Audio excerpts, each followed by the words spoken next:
Hi, I'm John Decker, PGA instructor and author of the book, Golf is My Life, Glorifying God Through the Game. Today I want to talk to you about knowing your carry distance, and this is very critical when you get on the golf course.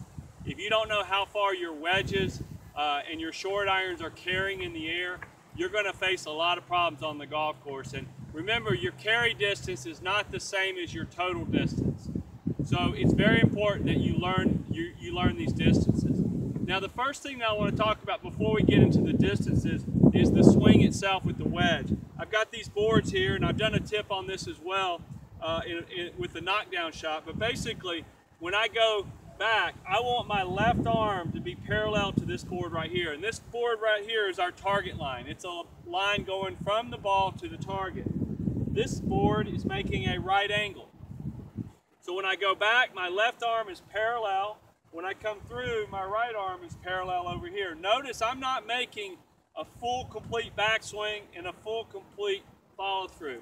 When I hit my wedges, I don't make complete, full swings unless I really got to get the ball up in the air, because you don't really gain anything. You just hit the ball higher, but you don't really gain any distance. So what I want to focus on is making this swing, and then I want to know how far my balls go when I hit the ball properly. That way, when I get on the golf course, I know what club to choose. So I'm going to go ahead and hit one shot here, and we'll talk about this. This is my lob wedge, and if I do this properly, my carry distance is about 75 yards.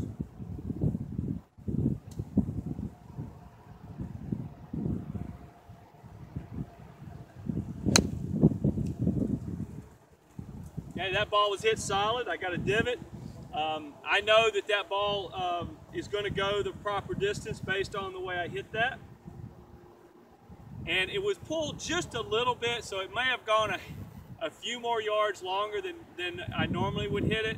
But when I get out on the golf course, I want to know, my distance, so my carry distance. So over the last few years, one of the things that I really have been emphasizing when I practice and when I go out on the golf course is when I hit the ball on the green, I'm going to make a ball mark. So what you do is you take your rangefinder and you measure to the flag. So let's say to the flag is 80 yards, okay? And let's say that your ball lands 5 yards in front of the 80 yards. So your ball mark is 5 yards in front of the flag. That, then your carry distance is 75 yards. On the other hand, if you hit the ball, you have an 80-yard pin and you hit it 5 yards past it, you're carrying it 85 yards. This way, when you get in situations where you have to go over water, you know what club to choose. And that's the biggest mistake that I see people make, is they play their yardages based on their best shot that they've ever hit. Maybe the wind was behind them and they catch it perfectly, and it's really warm and the ball really flies a long way. They base all their yardages on kind of their long shot or their career shot. And you want to base it on your average. I mean, when I look at that shot I just made right there, that was not like my A+ swing. I came in a little steep. I got a little too long of a divot. So I have to factor that in, though. I look at where my ball went. If I'm thinking properly on the golf course, that shot's not going to kill me on the golf course. What's going to kill me is when I try to carry the ball 75 yards over water with my lob wedge. When I try to maximize the club that's designed to go 75 yards just to clear the water. What I need to do in that situation is change clubs. So what I've done now is I've gone to my sand wedge. And I'm going to make the same exact swing, and I'll talk about the carry distance for that one after.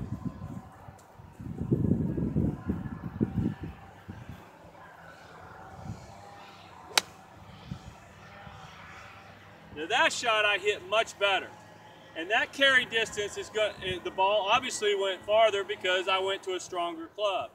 I figured out that my carry distance with my sand wedge is about 90 yards. I like to hit my sand wedge in the 95-yard range, and I like to hit my lob wedge in the 75-yard range. And if I have anything in between, I have to base it on the situation. So it's important that you start paying attention to your carry distance. Start practicing. The best way to do this is to go to a field or an area where you can hit balls and then go mark them off and pick them up. When I was a kid, I used to hit balls into a field, and then I would walk out to where the grouping of balls were.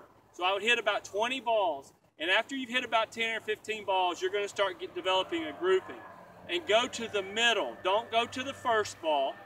Don't go to the last ball. Go to the middle balls, because that's kind of the average. And then factor that in. And then what you do is you write it down. I have my students write down their distances.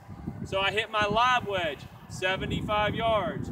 My carry distance is 70 yards.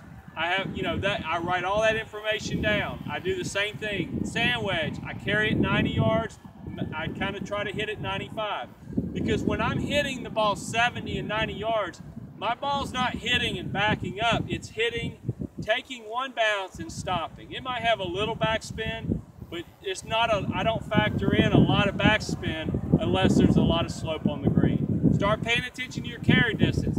You're going to improve your game.